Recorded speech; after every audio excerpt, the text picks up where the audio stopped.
Hi guys! Ayan, andito na naman tayo. New day, new life, new unboxing. Ayan, maingay ang radyo na. Okay, so let's do the cha-cha. Charot-charot. Meron naman tayong dumating dito guys. At syempre wala tayong pang content. So ito yung ating pang upload. Alam nyo naman. Hindi ko naman kasi pwedeng i-upload ang mga dokumento. Hindi lahat ng dokumento pwedeng ipakita. Okay, so dito na lang tayo sa kulay itim na balot. Ano ba ang laman? Tsareng. Ako din nakalimutan ko yung laman. Ang alam ko lang may darating. Pag may dot-dot may darating na. So samahan nyo ako guys mag-open. At yun na nga na hulo, bakit ganun agad? Parang angat agad ang box. Ano ba yan? Ay, okay. Kulay itim. Maasa ako may free. Wala talagang free. Seller. Grabe naman sila. Bakit man lang pa Valentine, no? Ay, nako. So, ito na nga. Na-open na nga natin, guys. And, charan! It's a doll shoes, guys. Doll shoes. Ayan, oh. Kumikinang-kinang. Kasi, yung sira na yung doll shoes ko. So, kaya bumili ako ng doll shoes. Ay, ang ganda na. Appointed one, guys. Uy, ganda ng fit. Ayan, maganda yung fit niya. Ganda ng fit, guys, oh. Maganda yung fit sa aking paa. Sa paa kong luya. Maganda yung fit niya, guys. Promise ko sa inyo. Sino na ba yung Batangas? Ayan. Ang ganda ng fit talaga, promise. Nakakaputi pa ng paa. Kasi makinsang, glossy, and ang lambot ng apakan. Wow. And ano to guys, ang cost lang nito ay 165. Naka-free shipping pa siya. Kasi naka-flash sale ngayon. Ayan o, ayan o. O, ayan o. Malinis, maayos, kintab. Pero hindi tahi guys. Hindi tahi. Ayan. So, para maging ano to, dapat ipatahi mo na lang. Ako lang magpapatahi. Magkano lang mapatahi? 100 o 150 siguro. I don't know ha. Hindi pa ako nakakapagpatahi ulit ng shoes kasi mostly naman ang binibili ko kasi kadalasan yung tahi na siya talaga. Oo. Eh ngayon lang ako bumili ng ano eh. Siyempre sa black out ko to nabili, no? Ganda. Wow. Ay, maganda siya guys. Komportable ako as in. Meron kasing ano eh, yung hindi tugma yung sizes. Ito ngayon, sobrang regular ang size niya. Saktong-sakto sa paa ko. Yung laki, yung lapad, sakto. Napaka-komportable. Promise. Komportable. Ang ganda guys. Pwede to pang school. Pwede siya oh. Ayan. Pwede pang school. Ang mura pati oh. Sa mga dalagan nyo guys. Napaka-komportable ng ano. Ang ganda. 165 lang ito muna. Tingnan mo. Ang ganda sa paa. Pang estudyante pwede. 38 kasi ang ano ko eh, nagbibigyan ko ng allowance kasi nga, luya nga kasi ang paa ko. Kasi nga, yun talaga. Ayan. So, meron to guys, white, pang nursing, ganon. Meron siyang white, apricot, maroon, and navy blue. Meron yan siya. So, parang gusto ko ng maroon.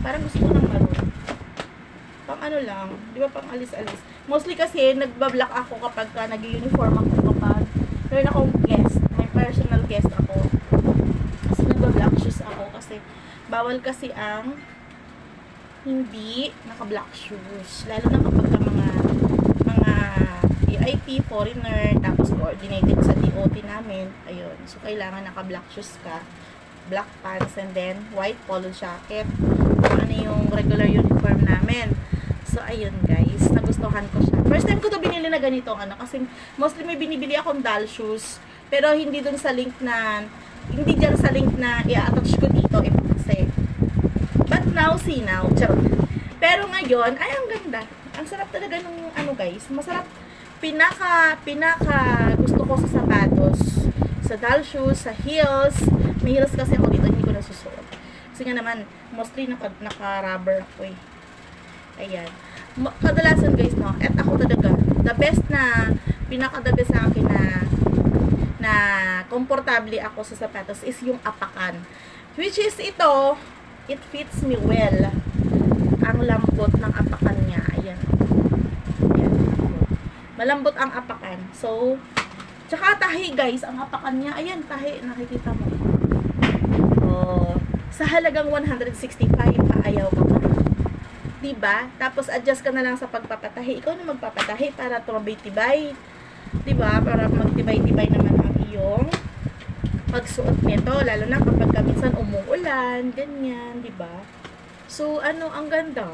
Oh, may bago na naman akong collection. Masaya na ako guys sa pagbili ng shoes. Sa totoo lang. Kaya mostly, pag bumibili ako, madaming hindi nasusuot. Kasi, minsan sa online, pag hindi ka marunong tumingin talaga, minsan sablay. Una, sasablay sa size ng lapad at saka yung ikse. Ayan, sa haba ng paa mo. Pero ito, ay naku, guys. Sabi ko sa inyo, hindi sa pambobola sa product o bubulahin ko kayo dyan. Maganda talaga yung kanyang quality. Sa halagang 165, hindi ko akalain ganito yung magiging pakiramdam ko sa produkto. Kasi, may binili ako ng karaan, hindi ko nga hindi ko nga, nasa kabilang bahay na guys, binigay ko na. Binigay ko na sa kabilang bahay kasi may anak na may baby yun, so nahihirapan yun bumili ng gamit. Tapos may isa ako, alam mo, tinapon ko lang. Kasi nga, nangat-ngat ng mabait.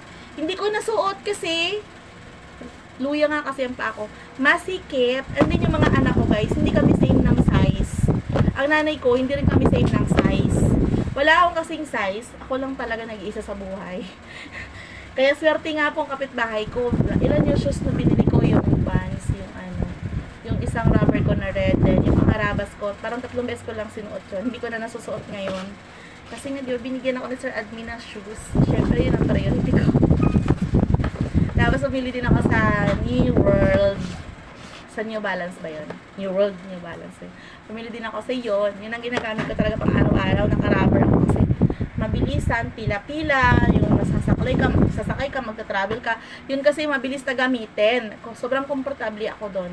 Ito mga dal shoes o mga heels, gamit ko lang to guys kapag may meeting, yung mga medyo formal ang attire, mga ganun. But mostly araw-araw, naka-rubber talaga ako guys. Naka-sneakers ako. Yun. So, dami ko na naman dinaldal sa inyo. Bumili na kayo nito guys, kung gusto nyo ng komportabling sapatos. Lalo na ngayon, tsaka kumikinang. Diba? Ito yung kumikinang siya, pupunasan mo lang yun ng basahan. Pwede na. Diba? Ganun lang, guys. Ano ba? Ano yun? Paano ka ba sasabihin? Baga economy. Economy. Tipid! Budgetary lang tayo. Doon lang tayo sa budgetary. Wala akong pambili ng mga branded, guys. Nung nasa Makati ako, Rusty Lopez, mga ganyan. Pero ngayon, di naman na kailangan. Hindi man taga Metrobank ang mga ka-meeting. Dyan lang. Tsaka hindi naman sila tumitingin sa sapatos.